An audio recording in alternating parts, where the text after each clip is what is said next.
Welcome back to another episode of the Montgomery Companies podcast. Today, I sit down with Jason Henkel, co-founder in ShotStop Ballistics, who has been made famous through his Outlook Balance and Productivity training. It's a brain-based productivity training that helps people find and sustain balance while having unusual levels of productivity. Jason is a serial entrepreneur. He admits that he has a passion project that snuck out of the bag. We're going to talk to Jason about that passion project. He's been married for 20 years, has a 9-year-old daughter, a 15-year-old son. He's all about finding balance in work, life, and business and driving more results. And man, I just want to tell you, it is an honor to have you on our show. So thank you for being with us. Hey, thank you, Jordan. It is awesome to be here. I look up to you. I learn from you, listen to a lot of your content, and I'm so happy to be engaged with you and see where our relationship takes us. Well, we're going to have some fun, and most importantly, we're going to get better. And I know a lot of people will get better with us today through your message. So you say this, Jason, you say, my mess became my message. And this project of yours that has been exploding really came from a place of your own personal development. And I'd love for you to walk us through that story and how you arrived at putting this training together.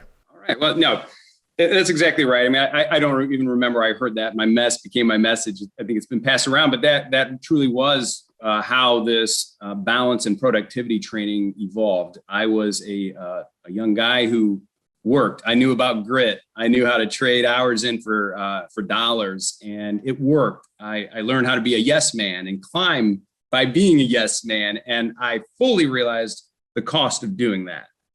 And I came to a head after getting to a director level role with a large chemical company overseas. And we were deploying ERP and CRM systems globally, operating in, I think they operated in 112 countries. I mean, it was a mega company, and didn't even know what time zone I was in by the end of it. I mean, my circadian rhythm was all out of whack. And I came to a point where I just, my wife with, at the time, a young one at home and another one in the oven. And we finally both just said, hey, this is amazing. You worked hard for it, but it's time to go. Like, this isn't the life we want because of what I was going through and how I was interfacing it. So at any rate, to speed it up, I went to put my 2 weeks in that role that I worked so hard to get, by the way. And so it was a tough decision. But when I went to put my 2 weeks in, the manager at the time said, hey, hold on, why don't we think about other ways we can do this? Maybe we can get you some more human resource for the project teams, but maybe you could also look at some development programs, some coaching, some mentorship, some things like this.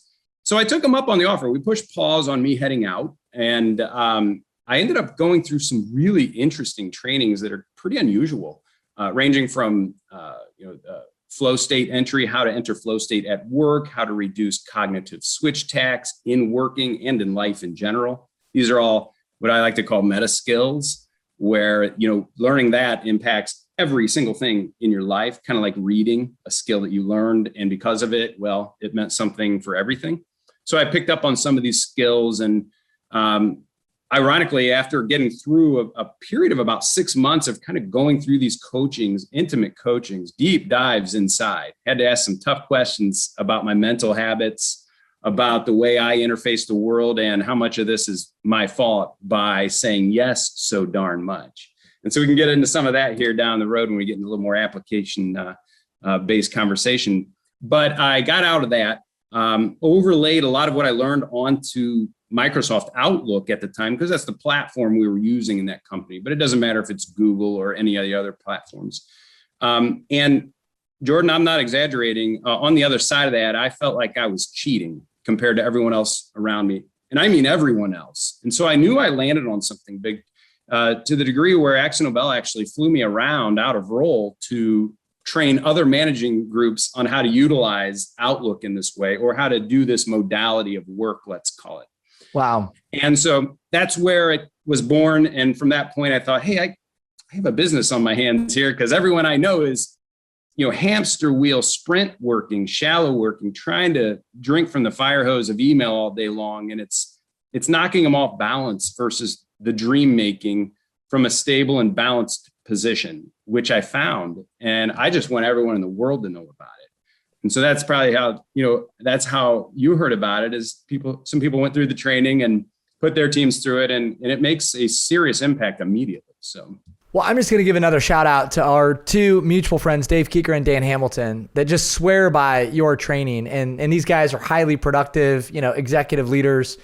Dave is a top executive leader inside of a Fortune 500 company. And he says, Jason's training is legit and it's helped me strike more balance, be more productive. And Dave and I have a pretty close relationship. He's pretty candid with me. So he doesn't say it if he doesn't mean it. So I want to get practical with you today, man. We were just talking before the show that practical application is what we're all about. And I know that's what you're all about. So for our listeners, when they listen to the Montgomery Companies podcast, we want them to walk away with some tangible steps that they can implement, whether they're listening to you or listening to somebody else. But if we're going to talk about striking more balance, being more productive, and we're going to get into sort of the essence of your training, we're ultimately going to ask people to jump into your training in a deeper way. But if we're going to scratch the surface today, I'd love for you to let our listeners in on maybe a few pro tips or some steps that they could take in moving of the direction, and moving in the direction of creating more balance with driving more productivity. First of all, big shout out to Dave Keeker, when someone as top shelf as that gives a compliment, I'm just honored that it did go on that way. So thank you for expressing that. So what are some applications? If I were to cherry pick some of the quick deliverables that we talk about in the training, I would probably start with become familiar, really put your reps in around how you can enter flow state. Start with a Google search. There are amazing programs out there. You can buy into these things, and they do work if you really do what they say. I graduated out of the Flow Genome Project, Stephen Kotler and Jamie Wheel, when they were together doing that program. And I bit hook, line, and sinker, went deep in it. And that was one of the big multipliers. So when you look at it from a brain-based standpoint, all the trainings I do, I literally go into the reason why it happens from a biological and neurochemical standpoint, because I need this validated. And you find the white papers right away. And entering flow state deliberately, really, if you take your notepad out, there are really two ways to enter it. And it's relatively simple. Number one, single point focus. So single initiative focus. So I know your audience, a lot of sales people out there, or people who are working with clients, and you've got a proposal to write. So that has a lot of little components to it, but the single initiative focus would be work on the proposal, and there are a lot of little subcomponents around that, but just work on the proposal and do not allow any distractions in, which we'll talk about next. And that's tough to do, right? But the second component, aside from how to enter flow state, single point focus. Number two is pattern recognition. And here's a variable that's not so commonly known. So I always love to tell everyone about this beautiful program that I have no association with. I'm just a user of it, called Brain.fm. If you haven't heard of it, or if the audience hasn't heard of it, there are sequences. You just download it, put it on your app or your computer, put your headphones on when you're doing this single point initiative focus, and push the button on the app that you want to do. So if you want to go into deep work or flow state work, then you push deep work button. Or if you want to meditate, or if you want to de-stress or nap, it's got buttons that actually pull your brain frequency from that beta wave, high vibration, total frontal action of your brain into kind of more of a alpha wave and even theta wave, which is where flow state starts to tap into, and it bounces up to gamma wave. So this helps you, Brain.fm helps your brain physically start vibrating at a level where the flow state kicks in. And then you have other neurotransmitters that kick into place as well when you combine those two variables: serotonin, anandamide, dopamine, endorphins, norepinephrine. They all have particular biomarkers once you start entering this flow state. So those are two ways to do it. You put those two variables together, but why to do it? Because you multiply your cognitive abilities. That's exactly why. There are, in my armor business, I'm very familiar with this. I'm honored to know a lot of special ops community folks, and there's not a US SOCOM group. I don't care if you're talking about Delta or the SEALs or the Green Beret. All of those point of the spear people are fiercely trained in how to enter flow state so that their cognitive abilities can talk. Your old brain gets to talk to your new brain. Your left side talks to the left brain. Your brain gets to have a big town hall meeting, and you become an X-Man compared to the person you were outside of flow state. So if you want to do 3 hours worth of work in 1 hour or 5 hours worth of work in 1 hour, learn the meta skill of flow state. And I've just given you the entry point. It's those two variables. So I feel like we could probably spend an entire episode on just entering into flow state, right? And maximizing mindset. And I love the way that you unpack the neuroscience that goes into entering flow state. I know that's probably not quite as simple as you make it sound, but let's say that we're in flow state, right? We're there, okay? And you've done a lot of studying on how to get into flow state, but now let's say we're there. I'd love for you to, again, talk about practical application, the tangible steps of getting more done in lesser time with fewer distractions. I'm in flow state. Where do I start to really become productive and narrow my focus? So here's one where the platform or the tools that you use come into play big time. So when you're in flow state, you shouldn't have to be searching for things. You shouldn't be doing administrative tasks. It should all be compiled nice and clean in front of you so that when it's time to work, you don't go out to your inbox where you will be destroyed. There's no flow state related to inbox at all. Those are two separate sides of planet Earth right there. So number one, practicality of once you're getting into flow state is to have done the pre-work, to have everything neat and clean in front of you. And what we cover in the trainings is exactly, and I mean to a molecular level, how to do that with either Outlook or Google, whichever platform you're on. But if the tool is set up correctly, if your productivity tool or your tasking or agenda tool is set up correctly, then all of that is sitting nice and clean on a little dish in front of you. Brain FM's on, and you lose time. And all of a sudden, you're done with a 5-hour proposal in no time. Didn't have to go out to places where you will get exposure to distraction. Got your headphones on and the horse blinders on. So it's all about that single point focus and engineering your environment around single point focus. Jim Bunch talks a lot about becoming the engineer of your environments and making your environments properly aligned with you being in flow state is a huge part of it. All right, I want to talk a little bit about platforms because Dave Keeker told me, he said, dude, this work he does around Outlook is like insane. And I know that you have a different appreciation for Outlook and a deeper understanding for Outlook. And we have some people listening that when you just talked about platforms are like, oh yeah, I already get Outlook. And I get Google and like I use that and I know all about it. What percentage of Outlook would you say the average Outlook user actually understands? All right, good question. So I think that the average Outlook user uses about 60% of it. Okay. Because everyone lives out of their inbox and they use calendars and they use contacts, right? But what they don't utilize is the dashboard screen where you're supposed to be working from. And then you tiptoe out to your inbox like you walk to the end of your driveway to get your mail. And then you get your mail out of your inbox, you come back to that nice, clean, quiet dashboard screen.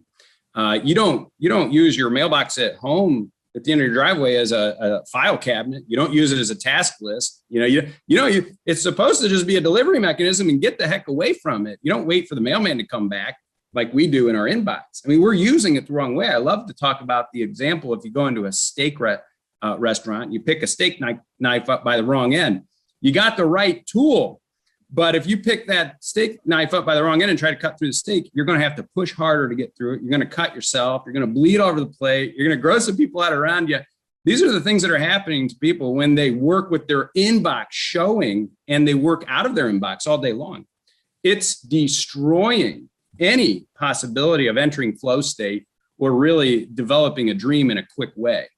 So, because that's what the outside world wants you to do. You should be doing what you want to do, right? Yeah. Hey, well, I think we all struggle with distraction, and there's so many things that each one of us do on a daily basis that pulls us further away from flow state. And again, it's happening to us without us even being aware of it. I want to talk about just distractions in general, right? Because there's somebody on the call, somebody listening to the session also saying, dude, okay, flow state and programs and platforms, I can barely keep my head screwed on straight throughout the day. Like I'm just trying to get stuff done and trying to rightly prioritize my life. Could you talk a little bit about just avoiding distractions in general, Jason, and some of the practical tips that you would give to people just for avoiding distraction? Yeah, it first and foremost starts with having the intention to avoid distractions in a working day. There should be blocks of time in your calendar where it's time to be distracted and get blown up by the universe, and other times where you go into a concrete, bulletproof, soundproof place where you just do the doing, like the real strategic doing. And that should be anyone. I've been in front of janitors to C-suite executives in all industries, and everyone plays this role. Like, they should have time where you do the doing work quietly. And then other times where you're out there, you're checking you're getting your dopamine drip from all the social platforms and the emails and all. But distraction leads to what cognitive behavioralists call cognitive switch tax. For those of you who have not heard of this, it's a detrimental thing that is happening to the Western world. They are advising that there is data out there that shows the average Western worker pays roughly 1 month of his life every year in cognitive switch tax, which in essence is, I'm working on one thing, my ionic charges are going up those neural pathways on that one thing, nice and quiet, and then the dog barks or the email icon pops up and you go over to that and you see it's the new boss. So your emotions get into it. Now your neural pathway go all the way up over here. And then when you finally stop with that distraction and get back to where you were working on, guess what? You have to pay minutes in that ionic charge and that neural pathway getting ramped back up. That is complete valueless re-ramping, and it's called cognitive switch tax. It's a tax paid in minutes, and we are paying roughly a month of it every year of our life. So if your life means anything to you, please start paying attention to this stuff. The distractions are literally stealing your life. Wow. Well, that's fascinating. And that's something we're going to come back to. We're going to chop that clip up. Everybody needs to hear that. Thank you. If you heard one thing out of this conversation, I want it to be that. That was fascinating. And I'm just thinking, Jason, I got all these questions for you offline that we don't even have time for today that I want to ask you. But I want to talk about the power of no, the word no, and how powerful that word becomes in our ability to focus and drive results. I think it was Gary Keller that said, your life will be defined by the things that you say no to. And no is a complete sentence, right? Like, we got to use no, we got to understand no, we have to be okay with no. In your mind, how and why do you think people struggle to say no?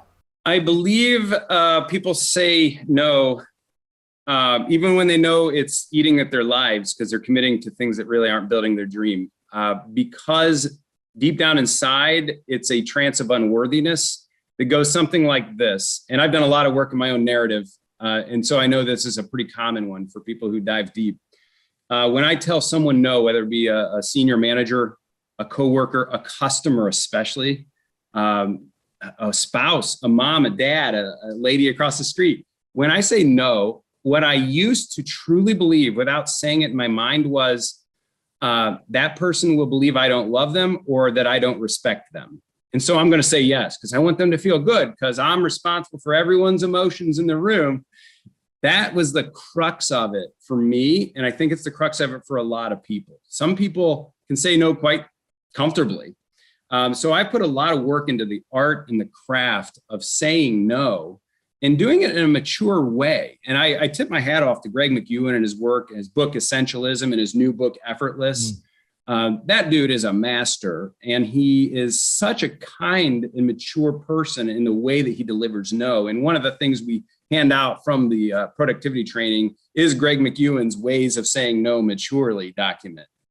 And so it's just very powerful. And talk about a win back on time. I mean, we can all say no to probably about 20% of everything we're doing every step of the way. So I can do it more, you can do it, everyone can do it more. And then you cut and paste those calories and minutes into the top 20 priorities. And then the dream pretty much happens in a minute.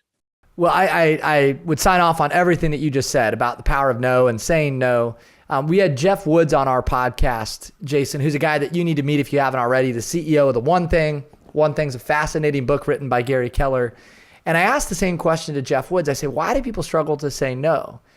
And he said, well, we struggle to say no when we're not clear about what we're saying yes to. And I thought, man, what a great answer, right? And your answer, again, great answer. I'd sign off on that entirely. And I think there's a lot that can be said around clarity, right? Having extreme clarity about what we're focusing on and what matters and what's important. Steve Jobs, when he was hired back as the CEO of Apple in the late 1990s, got rid of, he said no to 340 out of 350 funded initiatives. Right? He just said, we're going to get rid of 340 of these things, which means people lost their job. And we're going to say no to a bunch of other stuff that comes our way in the process. And as a result, Apple becomes one of the top companies in the world. So you have clearly narrowed your focus. You're a man on a mission. You are very clear about what's important. What's next, Jason, for you? When you think about the future and what you're saying yes to, what lies ahead for you? For me, it's going further down the rabbit hole of like genuine spirit-driven authenticity. And I think that is found in stillness, which can be found by mastering the craft of no. It's found by getting clarity. Thank you for injecting that. Absolutely. That can be, that can happen from utilizing our tools properly, where everything is right there, that we've been the architect, but it's all right there in front of us in a clean, quiet way. And that's where we're going with our trainings. And where I'm going is, I want to be able to say, I have really made a difference in myself and in anyone who talks to me about understanding the purpose and the power in finding stillness and balance. I mean, that is where spirit, I think, works through us humans to do the work. And that's the commander's intent. That's where it comes from. The answer is always there. I mean, there's a reason the good book says, be still and know that I am God. Exodus has another one. Everyone knows that one. But Exodus, there's another one that says, the Lord will fight for you. All you need to be is still. All right. So why does this keep recurring? And it's in other religious traditions as well throughout. I mean, there's something there, folks. And I'm going to find it. And I'm on the journey and I smell it. I'm starting to taste it. And soon I'm going to hold it. And that's where I'm going. I just want to go further down that. I obviously have obligations and other holdings as well. But it'll all feed to all of these entities if I can really get to that stillness point, that genuine authenticity and just self-actualization. I appreciate your comments about stillness and authenticity. I believe we are most effective when we are most authentic. And we are most authentic when we are most clear. And so, man, I just appreciate your work. I appreciate the spirit of your work. I appreciate the truth that you're bringing to the world. And Jason, thank you, man. I appreciate you spending some time with us to help our audience get better. You've made me better over the last 25 minutes. And just want to say thank you for that.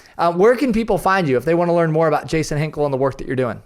Yep. Focus2evolve.com. That's focus, T-O, evolve.com. And there's a bunch of information on this productivity training side. And then the other side, if you're into ballistics protection, is ShotStop.com. Any final thoughts for our listeners, Jason, before we sign off? Be very deliberate with your minutes. Take the time to get up above it and know that you have choice. You always have choice. This has been another episode of the Montgomery Companies podcast. I'm your host, Jordan Montgomery, and we want to say thank you again to Jason Henkel for your time, for your message, and for who you are. Thanks for spending some time with our audience today. Also want to say thanks to John Choate and James Roth of Storyline Multimedia for all of the work that you do behind the scenes to put these episodes together. Thank you for listening. Please subscribe, share, like our podcast so that we can move our message and move the mission forward to impact and help more people. Thank you for listening. Have a great day. Stay hungry, stay humble.